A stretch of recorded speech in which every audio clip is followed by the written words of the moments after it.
Welcome once again to the Wall Behind and Beyond. I am your host, Phillip A. Jones. Since April 2018, after the Trump administration designated this very month as the month for second chances, every year since has been a stark reminder that in this country, with over 2 million people in prison, it is clear that we incarcerate way too many for far too long, for too many different reasons, at far too great an expense. Thus, we have the prison industrial complex, which fuels mass incarceration. The concept of giving someone a second chance at life provides us the platform to come up with strategies for the very real possibility of achieving decarceration. How do we do it?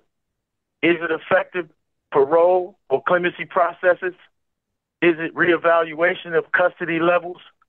Or is it sweeping revisions to specific criminal codes across the country? Whichever you choose, state prisons need restorative pathways towards decarceration that would meaningfully reduce the number of people in prison as well as recidivism rates. Today on the show, we have invited some of my friends for a panel discussion on the topic of second chances, what it means to them, if it is something they support or even believe. We shall see. Whatever their positions, we will highlight their powerful stories as we explore each one of their personal thoughts and each one of their unique perspectives. That said, we will now give the panelists from all walks of life a moment to briefly introduce themselves and tell us their respective professions. How are you ladies doing? This is Magdalena. Thanks so much, Philip, for having me again. I run the Maryland Second Look Coalition, and I started that work to make opportunities for people facing extreme sentences in Maryland to get a second look at their sentence, because my own loved one has a life without parole sentence in Maryland since he was 19. And so, this is not my day job, but I think what really motivates this work for me is love, and majority of people in our coalition, that's what motivates them too, is people who they love who are incarcerated. And what I've come to figure out over these past couple of years doing this work is that love is what's going to make these things happen, right? And we can't rely on people who do this for a living to make it happen, but it's those of us who know and care about the people inside that are going to make those changes happen. Absolutely. So my name is Scarlett West.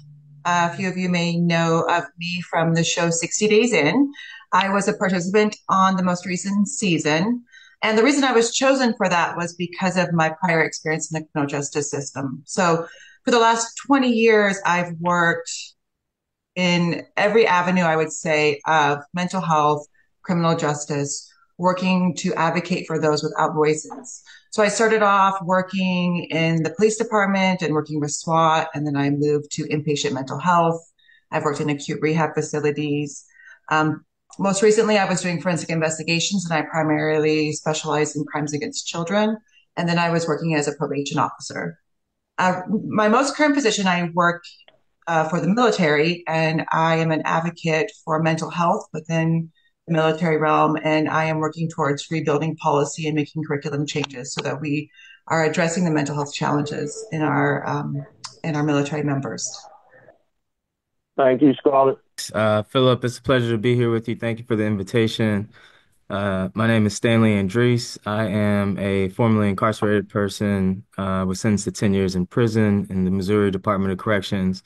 Was actually looking at 20 years to life, had a prosecutor pushing for life because she felt that this young black boy from the Ferguson, Missouri area was hopeless and deserved to be, locked in a cage for the rest of my life. And fast forward some time, I did my time. I'm now Dr. Stan Andres, endocrinologist, scientist, and assistant professor at Howard University College of Medicine. Also, um, did some time, which is kind of funny to say, at Howard or at Johns Hopkins University, Georgetown College of Medicine, and took my talents across seas as well to a place called Imperial College London.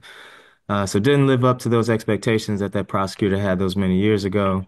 And about 7 years ago, I started an organization called From Prison Cells to PhD, or P2P. We run a program called the P2P Scholars Program, which is, one of the flagship things that we do that helps currently and formerly incarcerated men and women pursue higher education, meaningful employment, and just start to piece together, what is needed to put themselves, to reintegrate themselves back into society. And it's been a great pleasure to be connected with you, Philip, for, the past, I believe, about 4 or 5 years even at this point. And, you having the opportunity to actually go through our program while you were incarcerated and being connected since then. So thank you for the invitation. Pleasure to be here with you all. Absolutely, man. And I appreciate all of y'all. And thank you for coming. Stuti Kokalera. I'm an assistant professor of criminal justice and criminology at Sam Houston State in Texas. And I'm really happy to be here and happy to chat a little bit more about Second Chance Month. In fact, a week ago, my students put together a symposium on Second Chance Month and what that means. And so we had speakers from support organizations, and we also had system impacted folks come in and talk to our students about what that means, what Second Chance means. And then just general discussions about incarceration and reentry. And some of the students even organized a movie screening about a movie that looked at individuals who are impacted by the system. So this is a really meaningful topic. And I also research primarily on corrections, reentry, long-term sentences, especially as they impact adolescents and what we now recognize as emerging adults, so that 18 to 24 age group. So that's been my research, looking at both quantitative as well as qualitative data through interviews and ethnographic accounts and all of that. So I'm just really happy to be here and happy to contribute to our discussion today. Thank you, Stuart. Appreciate you. And Clover. Yes, thank you. So my name is Dr. Clover A. Perez. I'm behind the scene today facilitating this podcast for Philip. So I am the founder and executive director of A Beautiful Heart Ministry, which is a reentry organization specializing in supporting justice impacted women and girls. I'm also a justice scholar at Columbia University and also an ambassador for the Susan B. Komen Foundation. Thank you. Appreciate you.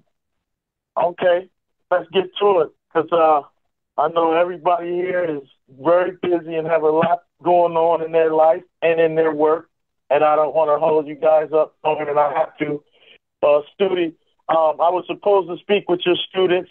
Unfortunately, they got me doing carpentry. I'm taking this vocation now, so we're going to have to figure that out, because I love talking to your students every year. That's one of the things that I always make time for. But we'll figure it out, and we'll get the message to them one way or the other. So it's all good. Yep, yeah, we'll figure it My out. first question. Oh, yeah, absolutely. You know how we do. So the first question I got for the panel, and anyone can answer a question if they feel it applies or they have some type of experience that they would like to share, or any type of perspective that they would like to share. Please feel free. It's open to all. The first question is, you already really introduced yourself, so I won't even ask you that question, because y'all did a good job of that. So I'm going to go to my first question, being, what comes to mind for you when you think about or hear the term second chance? For most of my life, second chance was just a phrase, something people said when they messed up and wanted to try again. I know that I have said it and asked for people for second chances several times. But as a formerly incarcerated woman, those two words now carry an entirely different weight. They echo through courtrooms, policies, and conversations about redemption, often with a reminder that people like me should be grateful just to be allowed back into society. But I want to be clear, a second chance is not a favor. It's a human right. It's recognizing that none of us are the worst things we've ever done. It means seeing potential where others only see a record. It's not just about people being returned to society. It's about being restored within it fully with dignity. So when I hear the word second chance, I think about possibility. I think about humanity and the fight to make sure that those who have paid their dues are not sentenced to a lifetime of rejection. Everyone is deserving of a second chance, and a true one at that. Yeah, thank you for that. I couldn't agree more. If I could add to that, you know, it's Second Chance Month, and so I could see how we are on that conversation. But, what comes to mind when I hear the term second chance, if, to answer the question as it's phrased, for many people, it's a first chance. There's many folks that are in the system that, I mean, in reality, really weren't given a first chance. And the environments that they come from and the lack of opportunities, the lack of education, the lack of health care, the polluted air, the polluted water.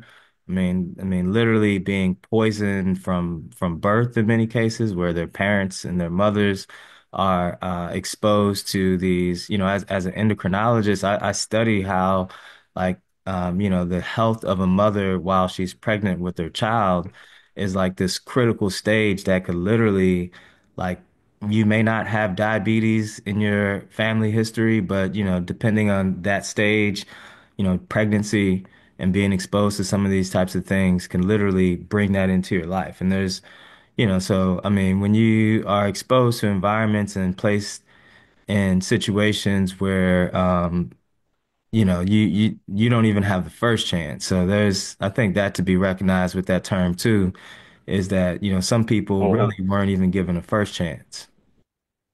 I think for me too, what comes to mind is just a belief in transformational change, but also that no human being is disposable. Um, for me, particularly, like thinking, the work that I do is mostly with people who have life sentences. And so for a lot of these people, they were told that they would die in prison. But what also comes to mind for me is hope when I think about particularly like some of the guys who are starting to come home in Maryland off of like the Juvenile Restoration Act is like, being told as a teenager that they would never again be free, and then seeing all the amazing work that they're doing in the community now that they are home.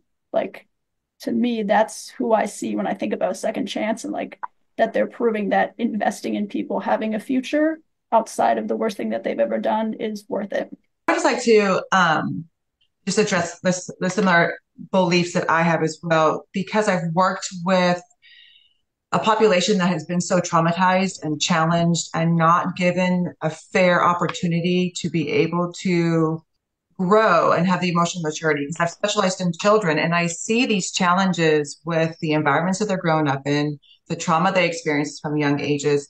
And I would have to agree with Stan. It's very much their first chance, their first opportunity. And that's why it's so invaluable for people who work in the criminal justice system to be that advocate, to understand that in utero trauma happens and it changes individuals down to their telomeres, and that birth to age 3 impacts their ability to understand and process experiences when they're going through puberty, and then the choices that they make, having that inability to understand the emotional maturity that's necessary.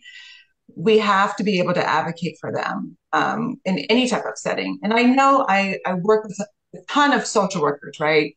And, there are definitely the ones that get burnt out and stuff, but having that ability to remember the reason, the why, that we are their second chance. We are their voices. We're giving them the ability to make those changes. And that's what I want to preach to anybody who listens to these podcasts. And if you're in that role, you are so vital to giving people the opportunity to feel valued and invested in. And that can be life changing for somebody if they have that belief and that ability in themselves. Mm-hmm.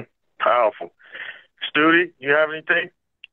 I mean, I think everyone's covered all the points, but I think what resonated with me that came up, what everyone said is this idea of giving opportunity, right? Whether that's the first opportunity or the second or third. And I think just that recognition with having this month dedicated to human dignity, really. And I think we really haven't done that, done a very good job with that, especially for people who have perpetual life sentences, right? There's just nothing in many ways. So just this recognition of human dignity and I think opportunity, that's what really second chance is for me. Again, as someone who's had the utmost privilege of not having had contact with the system, and I realize I'm very, very lucky in that regard, but also from that space, thinking about going to Scarlett's point, how can I be an advocate for people who have been impacted by the system? And that's by giving opportunity. So whether that looks like helping them go to college or helping them through some type of, other type of life transition. So whatever I can do to do that. And what I think has happened, especially with the event with my students last week, is they're now engaged to help with people who are impacted by the system. So to me, it's just opportunity. And then I really resonated a lot with Scarlett's point about being an advocate, especially for people who are kind of outside of the system and kind of looking in and trying to help people. Well, thank you so much. This is why I wanted all of you on the panel, because you guys is hitting this topic from all angles. And it's something Dr. Andrews spoke on when he said about some who are in need of a first chance. What resonates to me when I hear that is it's so very true. You know, me being 19 years of age when I committed the crime that I'm incarcerated for currently, I always say a year before or 2 years before I was considered a child, even though at 19 I was still a child. And what do we fail to give children who find themselves going on the wrong path? We fail to give them protection. So once I committed my crime, they did not fail to give me my punishment. And so I think that we have to understand that young people especially, but for all people, you have to be willing to allow them the opportunity to mature, to grow, to change, to develop, and to be someone that they didn't have a chance to because their brains was not even fully developed enough for them to even understand the consequences of their actions. So I thank all of you for your enlightenment and what you had to say. And now I will go to the next question if you guys don't have anything to add further. How can we shift the public narrative from punishment to restoration and rehabilitation? Part of my job is actually bringing awareness to these types of issues. And I think a lot of that, it's easy for me to go to my class and then talk about these issues, and then I'm talking to the same 20 students, right? And so to me, that got a little bit tiring, and I was trying to think of more outward facing awareness. And so like the event last week, we've done similar events before where we really try to get the community involved. And so having students sort of research and be prepared and then have them take the lead to raise awareness with the local community, I think has been particularly beneficial to try at least to change and shift the mindset for people in our community. And where we are, our campuses is quite interesting because we have the university, but we also have 7 prison units. So it's all in the same town. So we're a prison and college town. So it's a really interesting culture here where there is a lot of emphasis on punishment, right? On public safety, and that's a big deal for the town. But I think now at the same time, we're also hopefully getting students to think more critically of what that really means, right? So how do we balance this notion of using punishment for public safety, but then also thinking about how do we provide restoration and rehabilitation to the people that we're incarcerating who come from the same communities. And so that's been kind of always at the back of my head every time I go into the classroom of kind of thinking about talking about these issues. But really, it's just, it's people who come in, maybe have some type of preconceived notion about punishment or sentencing, and it's having more conversation and engaging in dialogue that people realize, there are these other facets to thinking about or rethinking about the system. So at least from like an educational lens, that's been really helpful in terms of raising awareness, getting the community involved, student engagement, even if it's little ways, but like slowly building on that so that there is some type of shift in thinking and perceptions in public opinion about extreme sentences, especially extreme sentences for young adults. Yeah, I like that.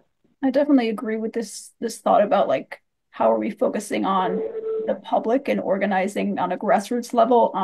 We have been lucky to see like some progressive prosecutors in Maryland, and like that can definitely have an impact. But I think, one thing that I learned from this campaign around Second Look is like the power that there is in numbers of just community members who are interested in organizing around an issue, because a lot of the people who have the ability to make these decisions, right, whether they're prosecutors or legislators, are elected.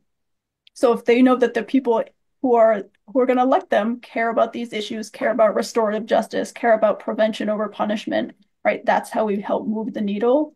And so really focusing on, the people really who already exist in the community, who are doing this work, who are interested in focusing on healing and restorative justice.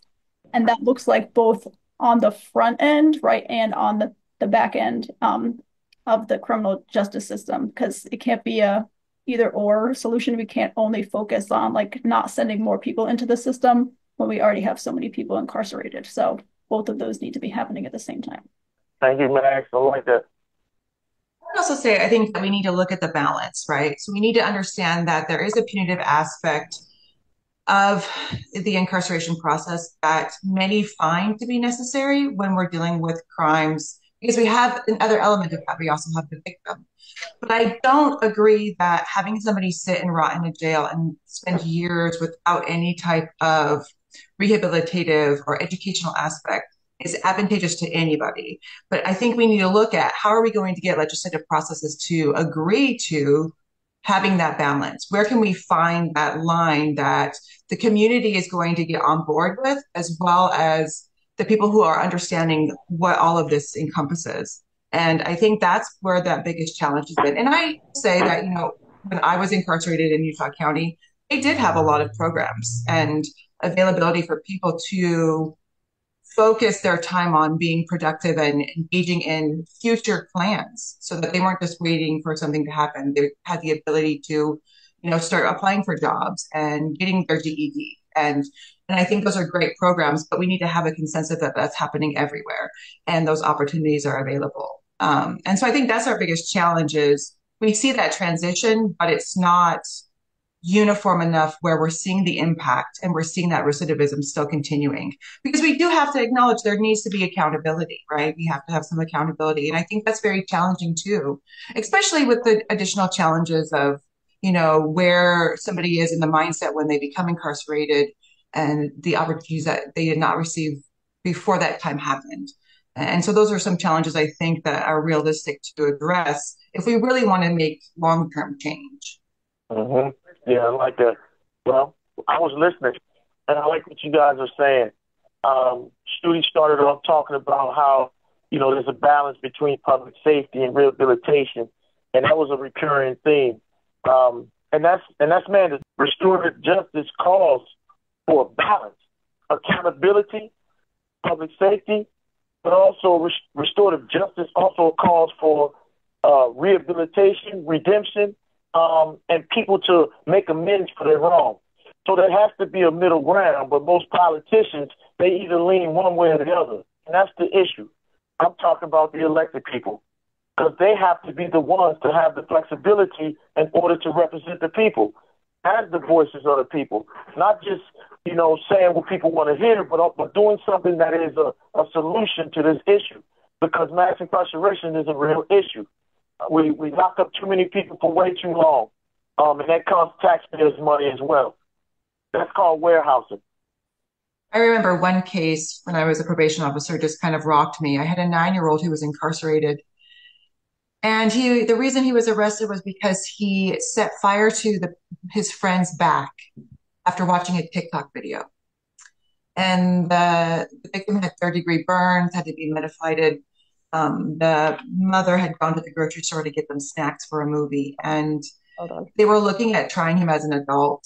And just the process of how that went was so disheartening and just terrifying. Even though this child wasn't my own or in my community, just the thought of that this child would have to experience that was extremely challenging for me. And so I just think about him in all of these conversations and these meetings and these discussions, because that's who I advocate for is those. I mean, he never would have had a first chance. And so that's why I continue to do what I do, because I want to make that difference. I want to protect those kids. They don't know any better. So I have yet to meet anyone who is incorrigible.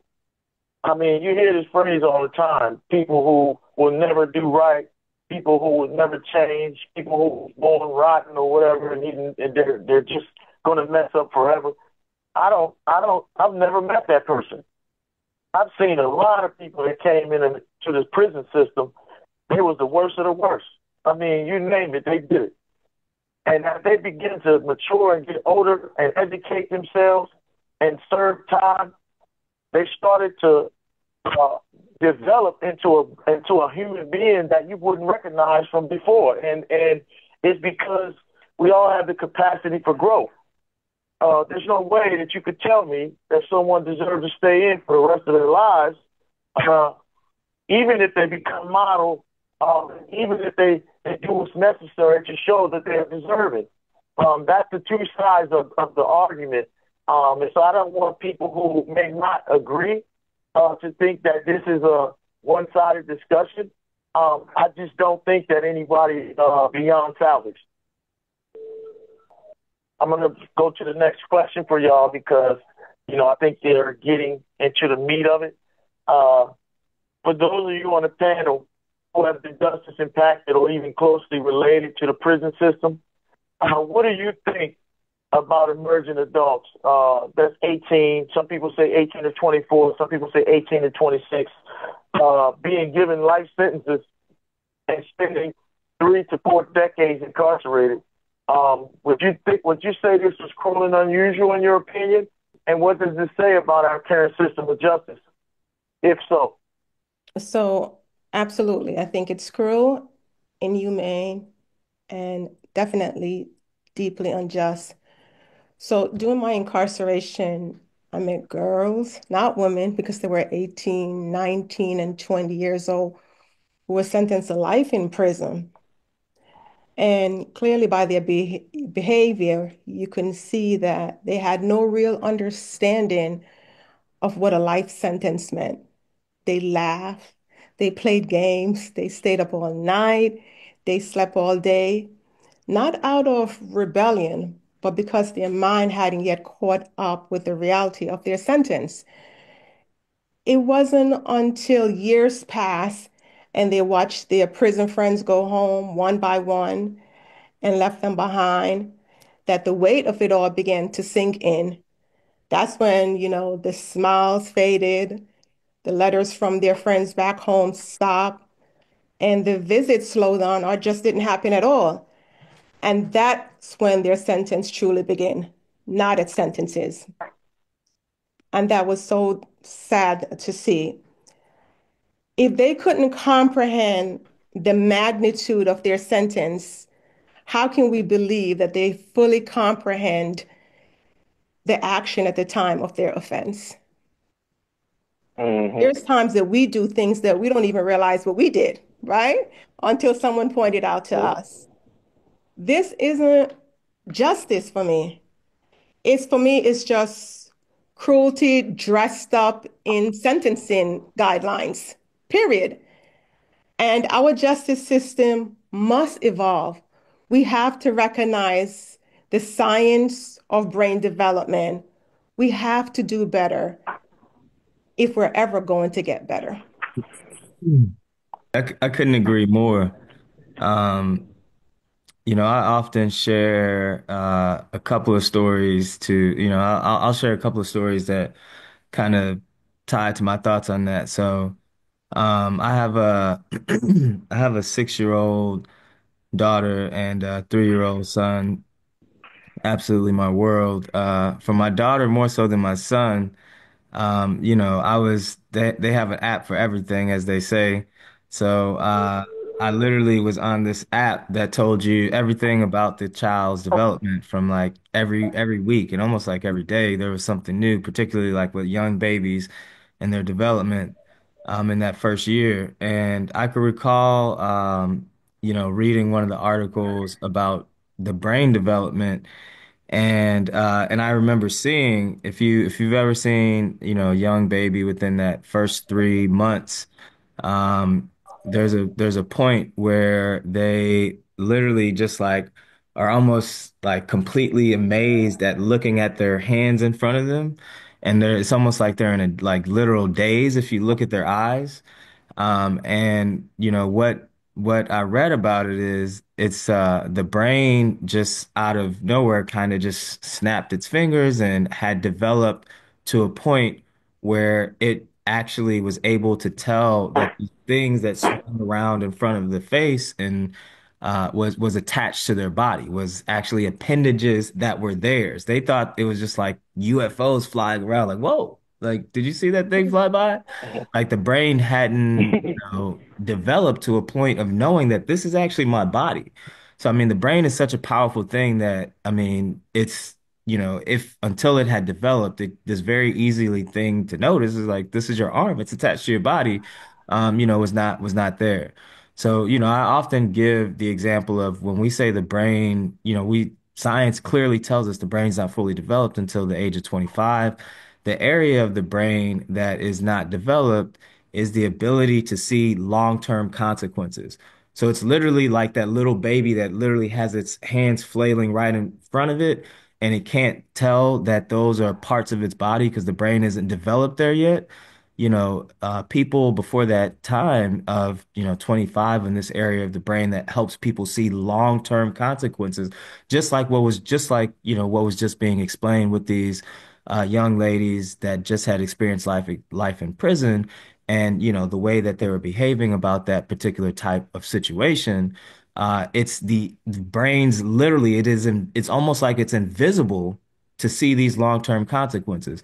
And, the system knows this very well because, another example that I often give is, when I was being, a couple of months before I was being sentenced, there was a DEA drug raid that came down, and I had multiple assault rifles aimed at my head where I could have very easily been Mike Brown laying there dead in the streets, and all that would have been said was, another young black thug selling drugs dead in the streets. Who really cares? Black lives Hmm. don't matter anyway. Um, and Hmm. when it was all said and done, this drug raid that spanned multiple areas throughout the state, there were five of us that were indicted in this particular in the exact same like indictment where we all got charged with the same thing. And there were myself and two others that were black, and there was two white individuals. Myself and the two other black people all found themselves in prison. The two white individuals never stepped foot in prison, and we were all in our early 20s. So, the system saw hopelessness in our blackness, but they believed the science that, the brain is not developed and there's hope for these white individuals because, they're just young and made some, poor decisions, but they'll start making better decisions when they get a little older. And so the system already knows that and already uses that science. It just uses it for certain people and doesn't choose to use it for other people. I'll build off what Dr. Entry said because, from the Maryland perspective, which Philip, they have the harshest sentences for young black men of any state. And so, you don't get there without generations of policies that disproportionately incarcerate young black men. And so, really, what we need from legislators now is them to be courageous in repairing that. Um, you know, because we've been following it and just passing the Second Look Act in Maryland. It was amended to now only cover that emerging adult population. And while it does apply to some people like you to have that second look, it excludes people with life without parole sentences. So it says if you were 18, right, and you were sentenced to life without parole, there is nothing you can do, right, to ever be even have a judge look at your sentence, right? And so that's what Maryland said when they amended the bill to exclude life without parole. And I think there's a lot more work to be done to recognize that as young people can be redeemed. And Maryland recognized that when they banned life without parole for people under 18 a few years ago. So there's space for these conversations to be had, but I think there's still a lot of like cognitive dissonance in people who are courageous in some ways, supporting Second Look, and we're grateful for that. But right, we also have to recognize like Maryland has the most extreme sentences for young black men of any state. A lot has to be done to address that and recognize the humanity in young Black men in particular who are given life sentences at such a young age? Well, I love what you guys are saying. And like I said, I love the different perspectives and the different directions we're approaching it. What comes to my mind is when you come from an environment where there's drug addiction, there's mental health issues, there's neglect, there's abuse, etc. Just community poverty, for instance. And you're a young person. You you're living day to day, first of all, and you have no direction. So your thought process is not, should I do this? Most of the decisions that you make are either spontaneous or they are with little thought. And so you don't, my uncle used to tell me all the time to think before you act. And to tell a 15, 16-year-old to think before you act, I'm going to tell you right now, this was a foreign concept. What he was saying, it didn't even register. Like, I never even gave it a second thought when he would say it. So what I'm saying is that you're talking to a child he doesn't have any type of concept of what you're saying. We're just not that sophisticated. And also, Magdalena, when you were talking about uh, the bill that just passed, yes, it applies to me, and a few of my friends are very distraught that it doesn't cover people that serve in life without parole. And the reason is simple.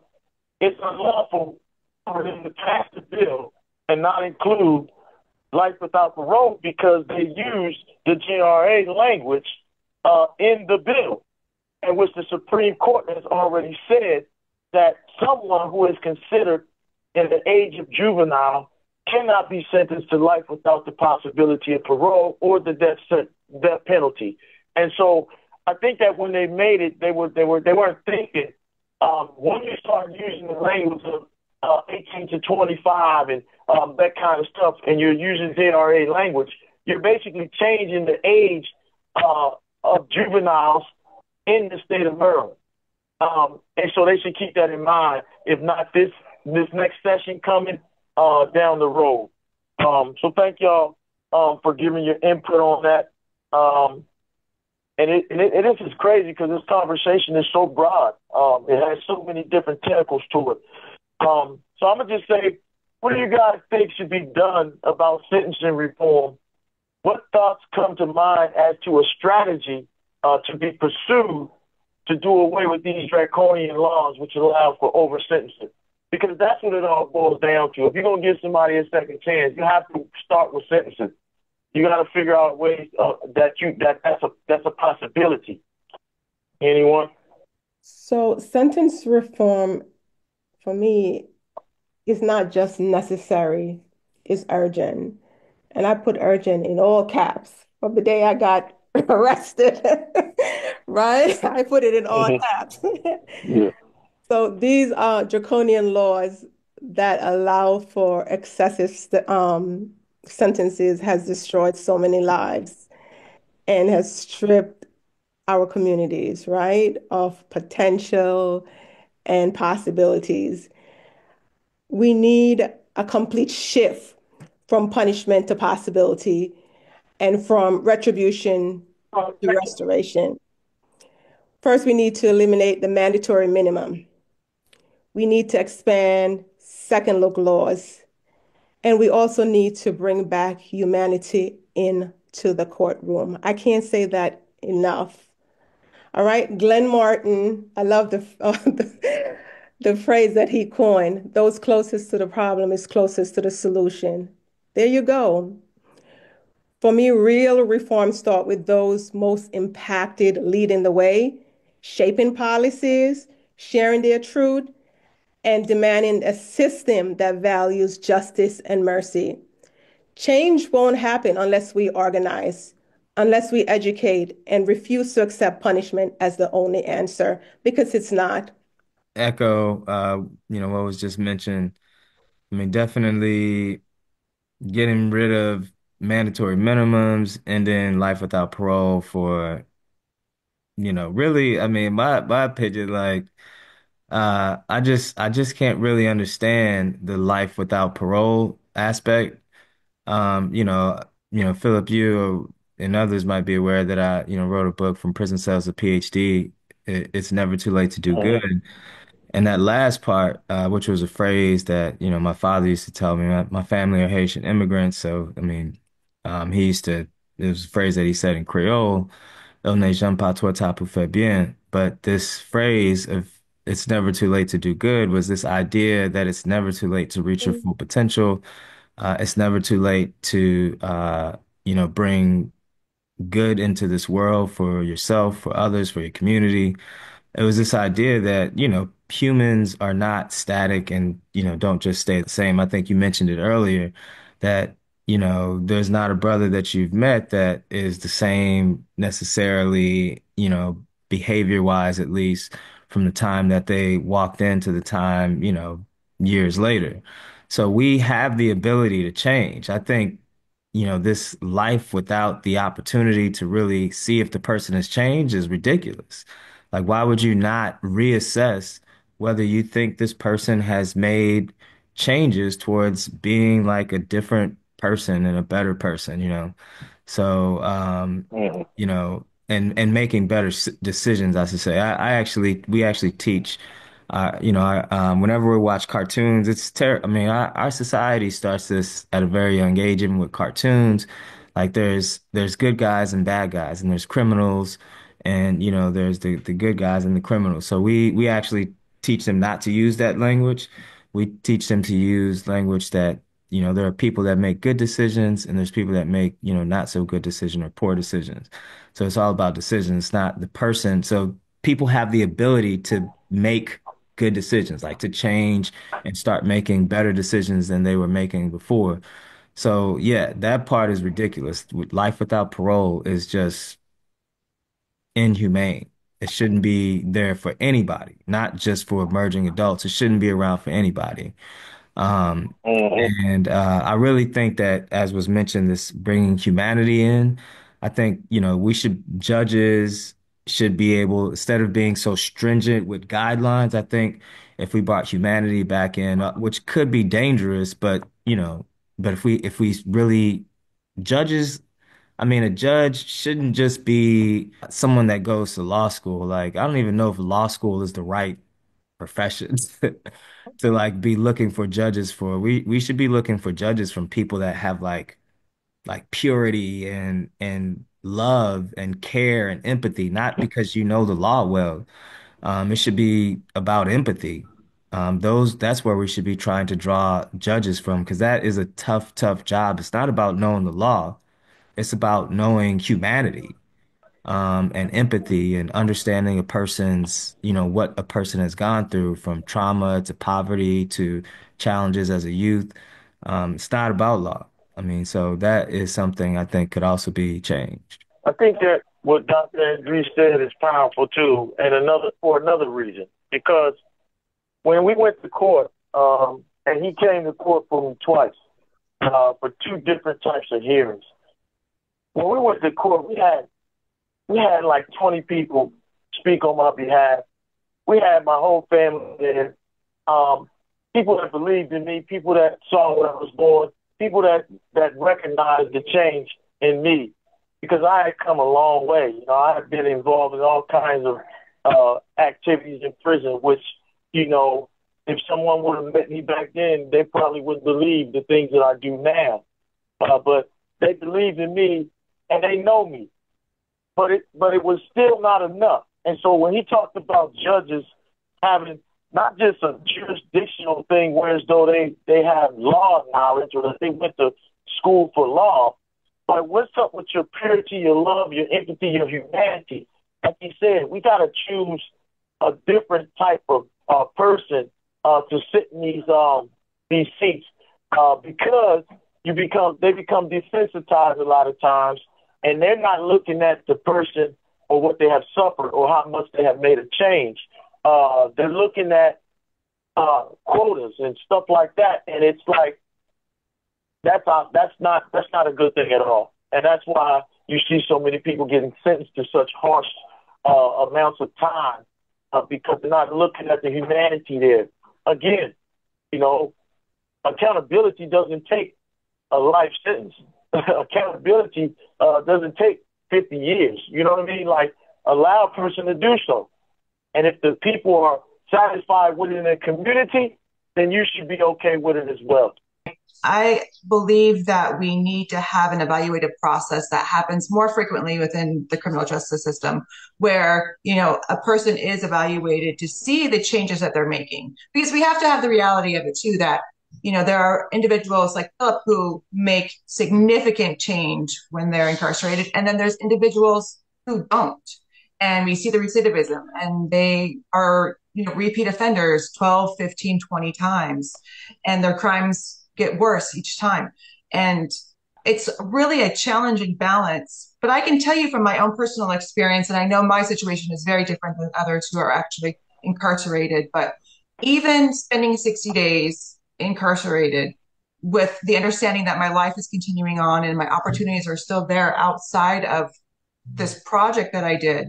When I left the jail and I went into the grocery store for the first time, as an individual who has never experienced anxiety or felt lost, who has ever always been confident, when I walked into that grocery store, I couldn't make a decision for myself. I was actively in that trauma response of I didn't know how to grocery shop. I didn't know what to pick. I couldn't make a snap decision.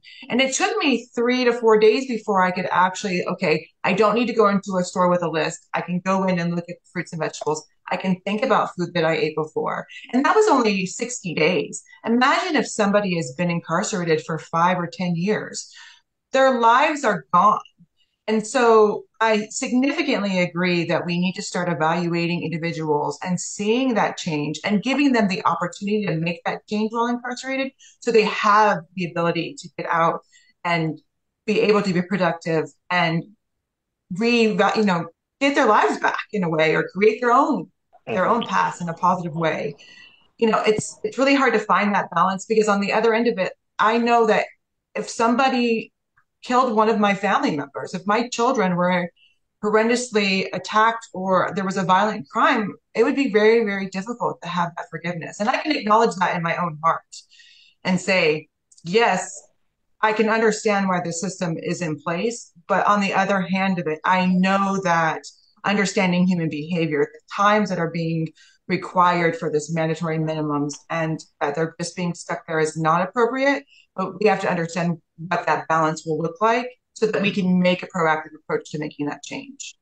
What else?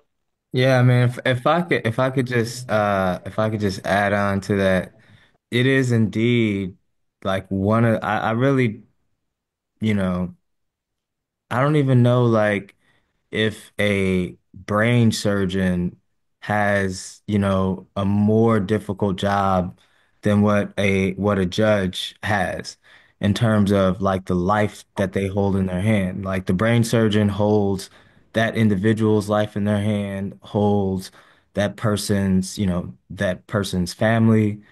Um, but in the case, of like a judge in sentencing an individual to life, the brain surgeon doesn't, the person doesn't survive the surgery, that person dies and it affects their family. But in the case of incarcerating someone for life, for instance, it is not only death to that person and to the person's family, it is also this impact to the victim's family.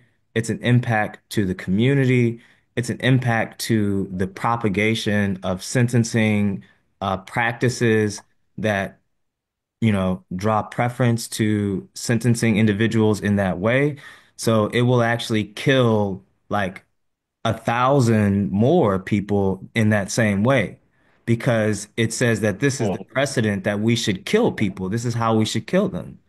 And so it's a very difficult decision. And I mean, the director of our program, was sentenced to die in prison. Was in California and got a death sentence. Um, you know, Mm-hmm. uh, uh, Philip, you might remember Mancy, our program director.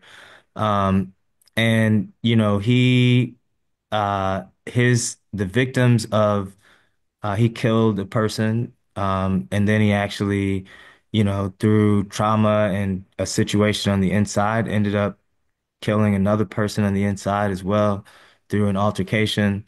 But through Kamala Harris and through a situation that he had the opportunity to one, get off the death penalty, then two, get parole through a policy that was changed in California.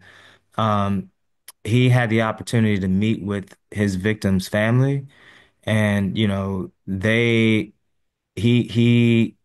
you know explained how sorry he was in the situation. I don't want to tell his story. He's actually Mhm. he's actually part of a book that we have coming out, so he's telling his own story. But I say that to say now he was released. He found some way to actually hug the family members of the person who he took the life of. And they were okay with him being released. And now as the director of our program, he helps thousands of other people help make better decisions. So I mean, it's just so difficult, and I mean, it can't be law that decides it. It has to be like a deep, deep understanding of humanity, empathy, love, and I think I don't know. It's just very difficult. Yes, that Mancy's story is one of the ones that I'll be talking about because that's the beauty of restorative justice. You get a chance to heal along with your victim. You get a chance to show your victim how sorry you are and how much remorse that you have, and how can you make amends with them. The courts really can't do that. That's between you and your victim, right? And we should be allowed to do that or have the opportunity to do that so both sides can heal and two families can find wholeness again. Yeah, it's winding down, man. There's some powerful answers.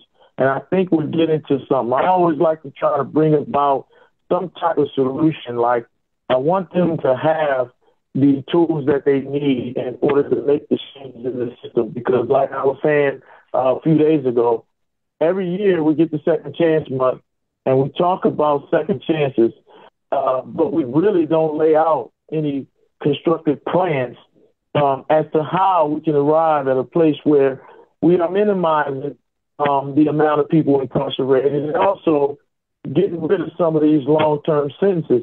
And like I say, in most European countries, they have a 15-year max. They have a 20-year max. You can't do more time than that for any offense because they realize that it doesn't take that long. Whether you're going to change, whether you're going to become a productive person again, whether you're going to make amends, it don't take no 20 years. So after that, it's all punishment. And so we're not here as a society to play God or to do any of that. We're here to make healthier people in our communities so our communities can be safe. So with that being said, what would you say to a legislative body, group of attorneys or judges who are looking for some solutions to these excessive sentencing practices? What can they do, you think, to change some of this or set it right?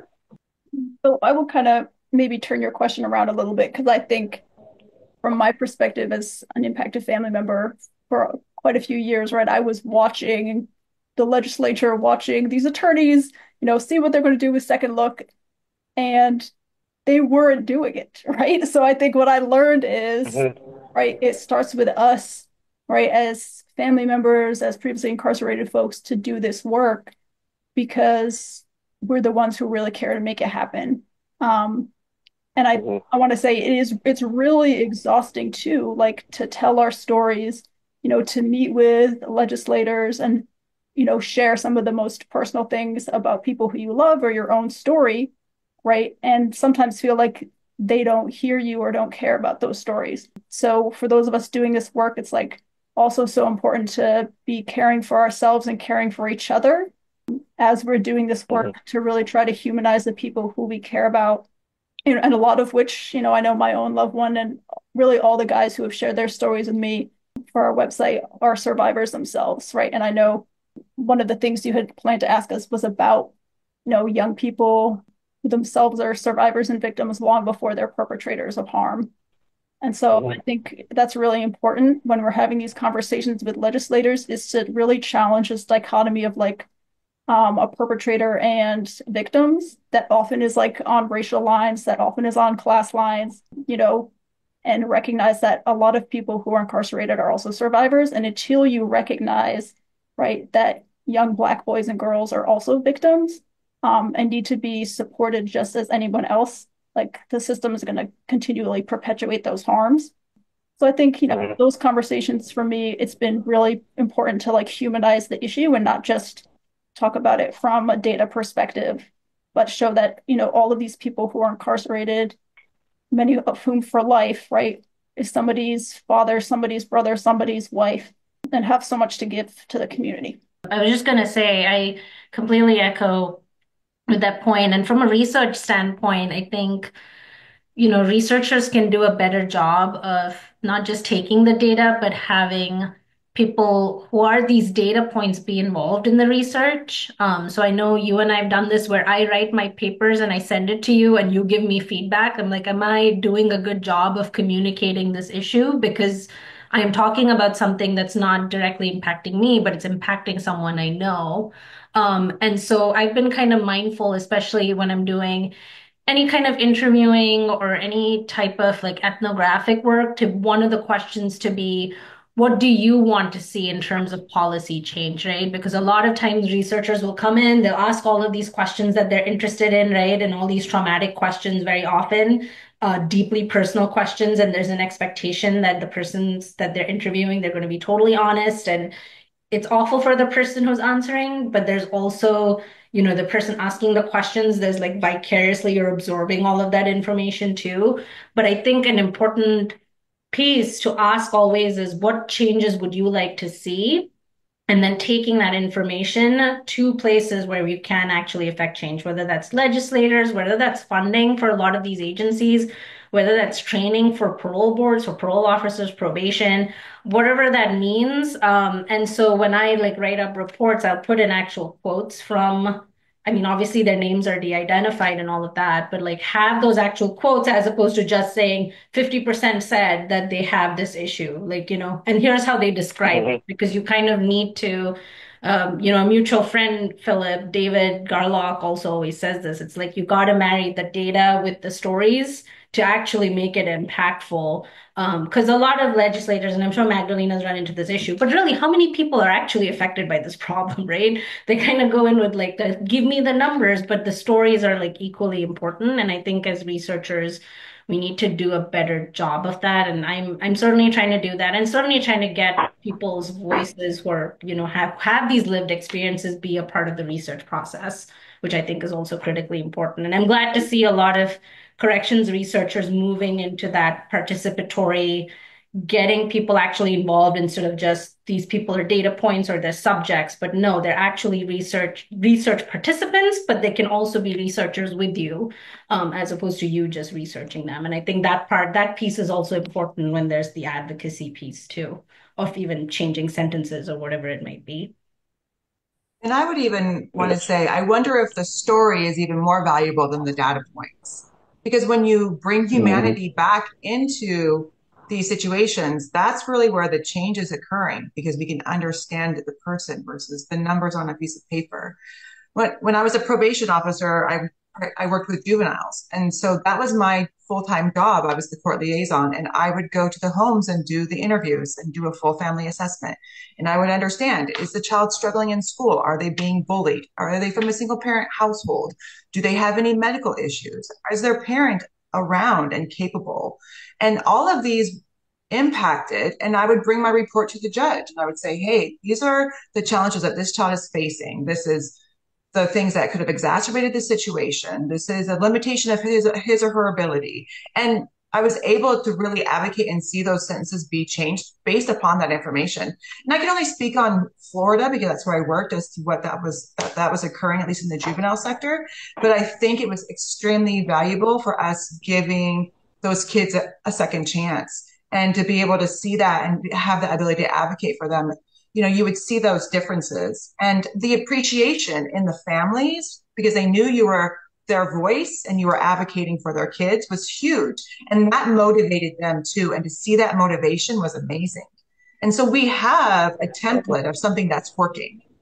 And it's not perfect by any means. And it takes individuals who are motivated themselves to be able to be those advocates. But if that's working and we can continue and make it in a larger sector, I think it would be an extremely valuable solution that we can start looking at. Well, that's powerful. Anyone else? Yes, I'm going to Yeah. touch on what Scarlett says. I agree with you. I believe that the stories are more impactful only because who's collecting the data in prison, right? Who? And so I think that when you talk about the story through our visceral and even episodic memories, those are basically more meaningful. But to get back to the question that Philip asked, as a justice impacted individual, I would say, get up so I can sit down because I'm qualified in that area. Not by theory, but basically by my lived experience, right? I've survived the weight of those excessive laws, right? I know what it feels like to be in prison, right? So just pull up a chair and give it to me, and then, or I could take your chair. Simple as that. I believe that we can't fix Mm-hmm. the system if we don't understand it. And that's what the problem is. That's why we're failing because we have people that are making these laws that don't understand it. And so I believe that, as formerly incarcerated people, right, we can share our stories, right? We're strategists. And so we should lead. Yeah, if I can jump in and add to that, I am I 100% agree with what was just mentioned. One thing that I think about that, I think that there needs to be more of us in, that are lawmakers and policymakers and at all levels of the government, from local to state to federal. There needs to be more representation. I mean, there's really not much. I know Tara Simmons in Washington State is actually starting an organization. She was the first formerly incarcerated person to become a lawmaker, a state lawmaker.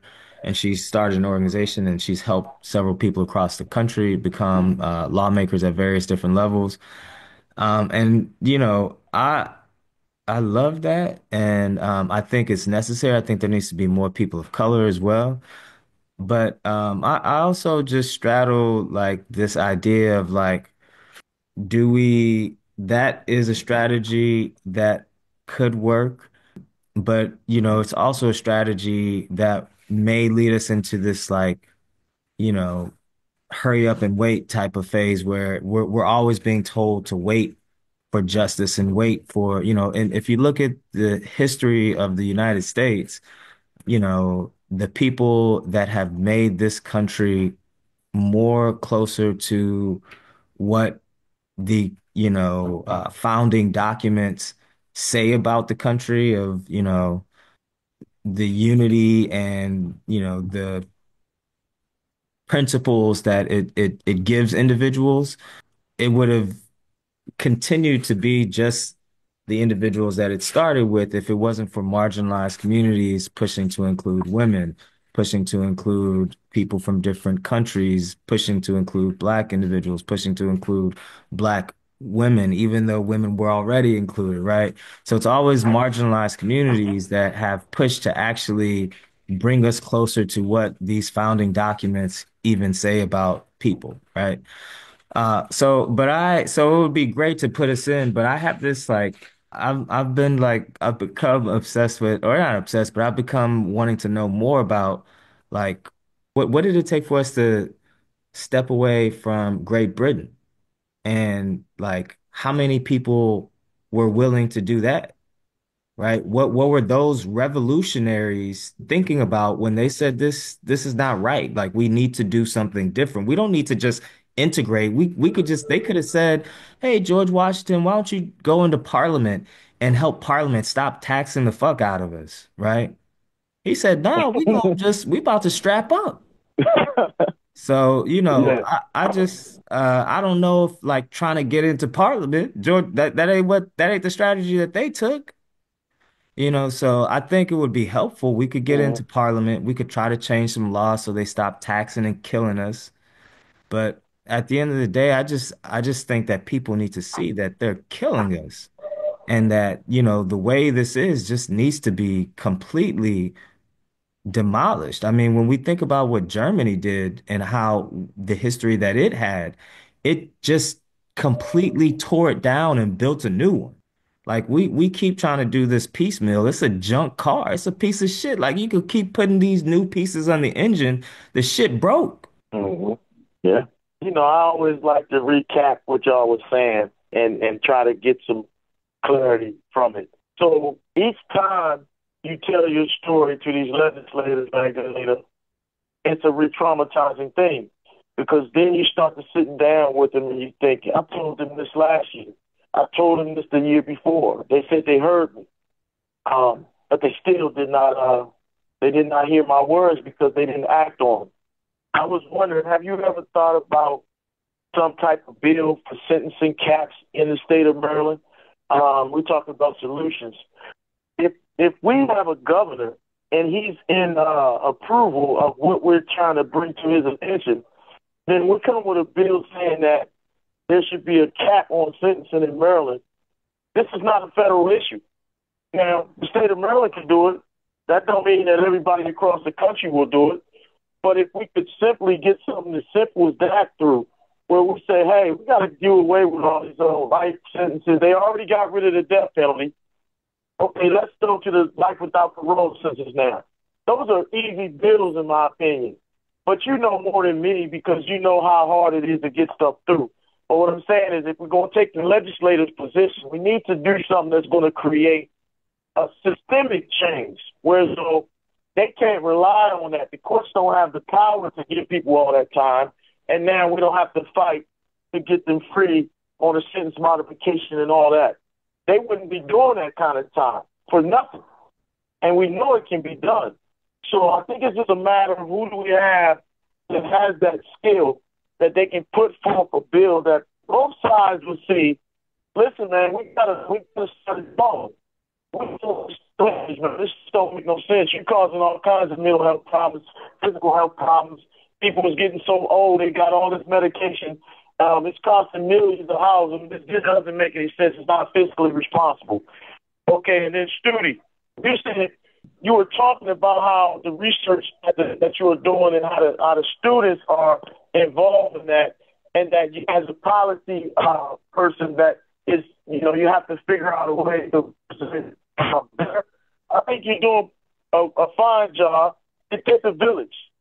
But I was wondering for you, what do you think about having your students research certain cases and get them involved in the actual process of bringing about justice, putting together these motions, putting together these petitions, studying these cases, and really making a difference that way. And then they could see the reward of, someone achieving their freedom. And Scarlett, you talked about the story is more valuable than the data points. You said that we have a template, and we do. We have a lot of things that work already. Now, thing is, how do we explore these options and put them on the front street and start propagating them and start talking to the people who run corrections and start talking to the governors of the states, having meetings with them, Zooms and stuff, and talking to them about your ideas and the solutions that already exist that ain't being used. So that's that. And then Clover, yeah, you can run for the judge, you can run for the legislation, you can become a part, not just a criminal justice advocate, but a criminal justice activist, whereas though you are putting people in there who have some of these, more modern, more, if you will, progressive stances, as opposed to these people who feel like they have to say no to everything because they don't want to piss these people off and these people off. We're just doing what's logical. We're not talking about right or wrong. We're talking about what's logical for human beings and human development. So I appreciate all of y'all. And in closing, I know you guys probably have some comments for what I just said. You can answer a comment, and you can also answer the question. In closing, I want you to what would you like the listeners to take away from the panel discussion that we had tonight? If you had anything that you would like for them to take away from the discussion we had. What I would really love for our listeners to take from this is their voices matter. So get out there and vote for those people that you know are going to vote the way that you want them to do. Get involved in legislation, get involved in understanding the laws, and get involved locally. Go help out somebody learn how to get their GED incarcerated. Go talk to women about how they are capable and able to, when they get out, get a job, give them resources. Volunteer your time, volunteer your abilities, share your knowledge, and see the change. I think that's our biggest challenge is that, we talk about wanting to make change and people are empathetic and they understand, but they're disconnected from it. Once you get involved in seeing what this really looks like, it's going to impassion you. It's impossible not to. And I think if you start making change within your own self by doing something, anything, it's going to start making a difference. It's going to have a ripple effect. And that's why we're here advocating for this, is because we believe in that ripple effect. That's right. Anyone else? For people who are listening, it doesn't even have to be something really daunting where you're like, oh, call your local legislator. Like, if that's something that's scary, I think just educating yourself is important. So, the fact that somebody's listening to this is great because then, you're starting to think about what second chance means, which really to me is like having opportunities where it's the first, second, or third time. But I really I do agree with what Scarlett said, like volunteering time. So like I volunteer in a women's prison. Like it can be whatever works for you within the community, just to help people who are impacted by the system. And that's a really good way of like understanding different issues and problems and everything that impacts those who are impacted by the system. And that doesn't have to be just for Second Chance Month. And I think that's important too. It shouldn't be just 1 month. It's just engaging in any which way, including having conversations with people who have a certain outlook and saying, no, actually, this is what it means. And here's a good resource, right? So here's a really great book. And maybe Dr. Andres's book will be one of those books that you recommend to somebody, right? Or there's so many documentaries now and TV shows, and that might be a way to at least get people talking about issues and maybe even slowly, to Scarlett's point, thinking about like advocacy and then volunteering and those types of things. But it can start small and really grow beyond. And I think it should go beyond just this 1 month. It should be something mindful that happens all the time. But that's, again, it's not easy, but it got to start somewhere is the takeaway, I think, for me. Absolutely. I mentioned earlier, subtitle of my book is Never Too Late to Do Good. So it's never too late to reach your full potential. Keep pushing, keep believing in yourself, keep loving yourself, keep loving others. I echo what Dr. Stewart says. Second chance shouldn't be limited to a particular month or day, right? It shouldn't only be about letting people in, but letting people out as well, drawing people into opportunity, into community, into healing, and into hope. Thank you so much. I agree with that thought about healing, that I would just ask people to think about, even in their own life, what could or should healing look like when harm is caused. So I think even on a micro scale, if we reflect on how can we really focus on healing relationships anytime there is some kind of harm, that could really help us when we're thinking about on a much larger scale when harm is done, what we want our society to look like. Absolutely. Thank you all for being a part of this discussion. It was really very, very powerful in its perspective because we got all different types of opinions, thoughts, all different types of ideas. And for those that's listening, I just want you to get involved, no matter what that looks like.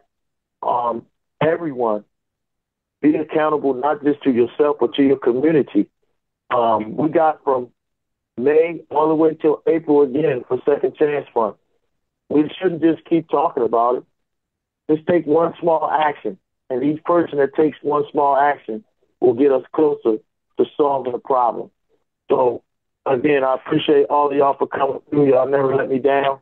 Y'all know if y'all need me where I'm at. Hopefully I'll be out there with y'all soon. But until then, just keep the fight going and keep hope alive. It will be good soon. Eventually, it's all going to be good. Take care, and I want y'all to have a good night.